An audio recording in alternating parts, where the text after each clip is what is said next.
वो देखें स्पीकर साहब, वो देखिए स्पीकर साहब।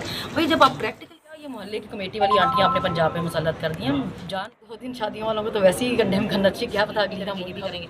वो जब हो कोर्ट रूम में घुसने और डिग्गियों में छुपने वाले काम हमारे नहीं है। मैंने तो पहले भी लगा सकते हैं, ये शोबाजियाँ कर सकते हैं हम, और ख़ानदान पे ही जाता है बंदा। अदालतों में जो हाल चल रहा है नीचे छोटी अदालतों में, तो हल्के से वो इलेक्शन लड़ेंगे। उसी हल्के से कराऊंगी, पहले भी उसी हल्के से कराऊंगी। आवाम ने उनको अच्छा खासा धोया है, तो उनके बाद उनके पास काम अब सिर्फ गलियाँ धोने वाली। मेरा एनए के लिए, एनए के लिए आपका नाम? बहुत सारे केसेस हैं अभी तो मुझे थोड़ा, क्योंकि मैं बहुत, हम ट्रैवल करते रहे हैं और मुझे मतलब 8-8 घंटे हमें प्रिजन वैन में रखा है गर्मी में। तो अभी मुझे बल्कि मेरा थोड़ा मुझे फेवर भी था और मुझे बॉडी एक था, लेकिन क्योंकि वो बच्ची पकड़ी हुई है उन्होंने, तो मैंने सोचा कि मैं ज़रूर आऊँ। मेरे से खड़ा नहीं हुआ जा रहा, लेकिन मैं इसलिए यहाँ पे आके बैठ गई हूँ। ट्रैवल करने से हालांकि मुझे डॉक्टर ने मना किया है कि आप थोड़ा रेस्ट करें, अभी थोड़े दिन फैमिली के साथ रहें, सुकून करें, बॉडी को रेस्ट दें। तो पेशियाँ तो आती ही रहेंगी, हम भुगत देंगे, कोई बात नहीं, हम जाएँगे, हम मुकाबला करेंगे, हम भागे नहीं है, पहले भी अभी भी नहीं भागे। अच्छा मैम, ये बताइएगा कि आपने सूबाई असम्बली से अपने कागजात जमा करवाए हैं या नेशनल असम्बली से? मेरा एनए के लिए। एनए के लिए आपका नाम क्या है? इंशाल्लाह हम ख़ुद भी चाह रहे थे कि हम आपको नेशनल असम्बली में देखें।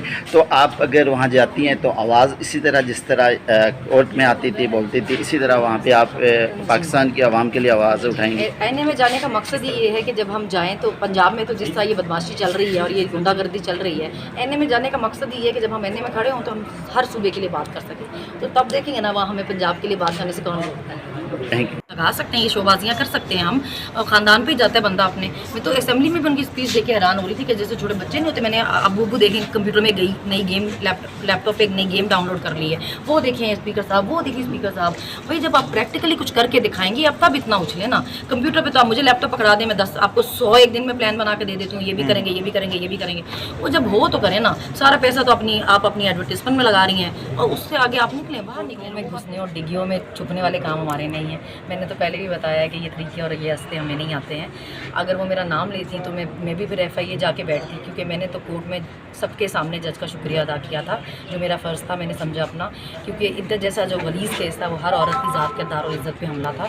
तो मुझे लगा कि चाहे इससे कोई फ़र्क नहीं पड़ता आप किस पार्टी से हो, अगर आप शर्म हया गैरत वाले हैं तो आपको उसको कंडेम ही करना चाहिए था, बजाय इसके। और 2 दिन शादियों वालों को तो वैसे ही कंडेम करना चाहिए, क्या पता अगली का मूड खराब हो जाए उनका, तो कल को उनके आगे ना आ जाए। तो ये ऐसे केस नहीं है जिन पे आप कहें कि जी मतलब घुस गई। मुझे तो हैरानगी उन लोगों पे जिन्होंने इनको पंजाब पे मुसल्लत किया कि क्या मतलब निकली हीरोइन और घुस गई। तो पेशी थी ना जी, मैं तो अपनी पेशी के लिए गई हुई थी, मुझे पता चला ये वो इधर जब वाले जज है, तो मैंने उनका शुक्रिया अदा किया। मतलब वो उनको झूठ बोलने के, वो इतना पक्का मुंह बना के झूठ बोलती हैं, उनको शर्म भी नहीं आती। अच्छा होता अगर वो नाम लेती तो फिर मैं जज साहब से भी कहती कि वो भी ज़रा इन पे कंटेम्प्ट ऑफ कोर्ट करें, फिर मैं भी FIA जाती। जब आपको पता नहीं कोई बात तो आप कैसे खड़ी होकर उस पर रोना पिटना डाल सकती हैं। मैंने तो कोर्ट रूम में मेरी पेशी थी, अपनी पेशी पे गई थी, वहाँ उनका शुक्रिया अदा किया था। और दूसरा वो पीछे तो बेचारियों को कोई काम जो करने को नहीं है, तो या तो सारा दिन उन्होंने बैठ के वीडियोज़ बनवानी होती हैं, लोगों के खिलाफ बक करनी होती है। उनकी मैं अपनी वीडियोज़ देख रही थी, वो चढ़ा के बाजू जा रही थी और मार रही थी, जो भी आगे आ रहा था थप्पड़ सही पड़ रहे थे पुलिस वालों को या वार्डन्स को। तो मैं चाहूँगी अता ताहर साहब इस पर भी ज़रा एक प्रेस कॉन्फ्रेंस करें। मैं देखना चाहूँगी कि उनकी अपनी पार्टी की ख़वातीन के लिए और दूसरी पार्टी की तो ख़वातीन के लिए तहज़ीब, तरबियत, उन सब का क्राइटेरिया सेम ही है, या उनकी अपनी पार्टी की ख़वातीन को माफ़ी है।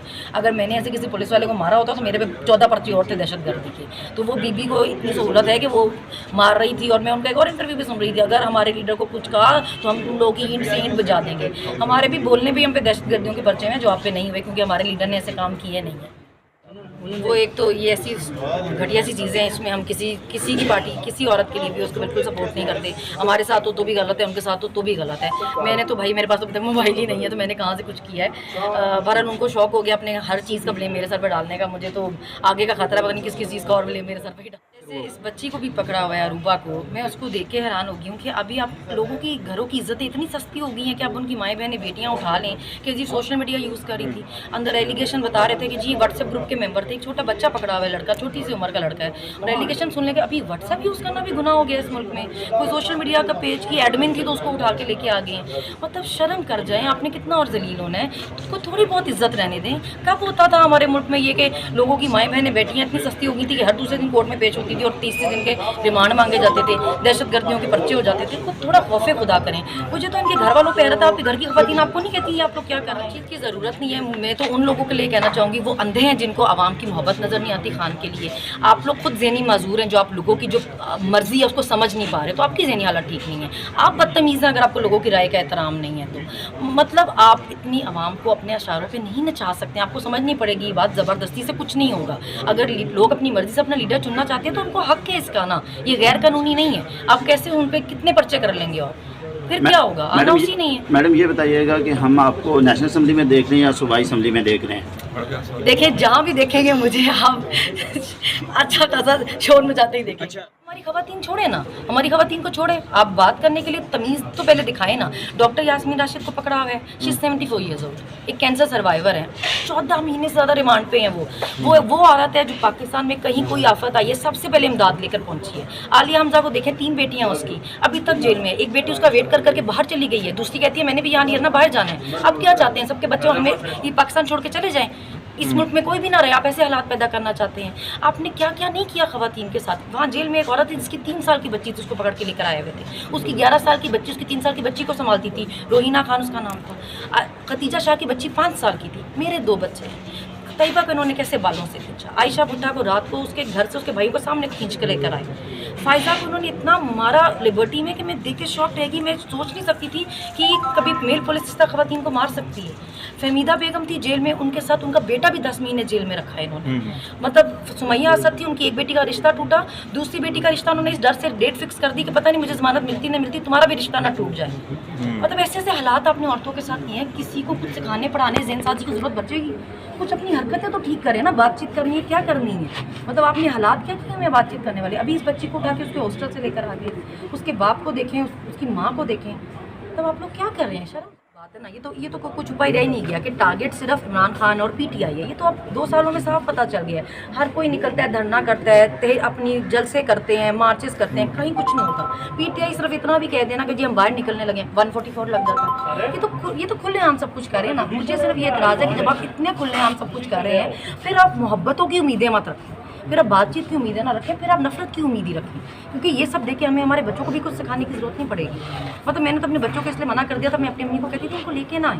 ये इस तरह देखेंगे कि पुलिस हर दफ़ा माँ को गिरफ्तार करके लेके जा रही है, ये कितनी नफरत करेंगे, ये किस तरह किस ज़हनियत के साथ बड़े होंगे, कल को इस मुल्क के लिए क्या करेंगे फिर? अच्छा मैम ये बताइएगा कि कल जो खान साहब ने प्रोटेस्ट की कॉल खान साहब ने दी, पार्टी की तरफ से दी गई थी एहतजाज की कॉल, तो इस्लामाबाद के अंदर बिल्कुल एहतजाज नहीं हुआ है, तो क्या कहेंगे इसके ऊपर कि इस्लामाबाद के लोग जो हैं वो डरे हुए हैं? पार्टी ने तो एहतजाज तो क्या करना है, हर दूसरे दिन तो आप 10 बंदे उठा के ले जाते हैं। सारी पार्टी तो उनके पीछे भाग रही होती है उनको छुड़ाने के लिए। खवातीन तक नहीं छोड़े। मुझे कोई पूछता था, मैं कहती थी नहीं भाई अभी इतनी कोई बेशर्मी नहीं आई, इतने कोई हालात ख़राब नहीं हुए कि खवातीन को उठाने तक आ जाएंगे।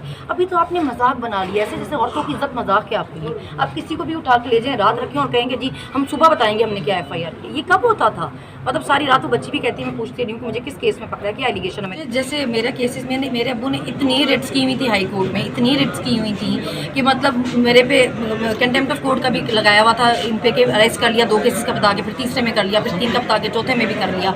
तो तब तक तो कुछ भी नहीं हो रहा था अदालतों में। वो तरीके 5-5 महीने की डर रही थी। मगर अगर अब फाइनली जजेस ने, अदालतों ने स्टैंड ले लिया है और उनका फ़र्ज़ भी यही है, आप अल्लाह को जवाब दें। आप अल्लाह ने आपको लोगों के हकूक़ के लिए अगर ज़ामिन बनाया तो आप जवाब दें अल्लाह को। आपने इंसाफ करना है, आप इंसाफ करें। हम रिलीफ तो मांगते नहीं, हम कहते हैं इंसाफ करें।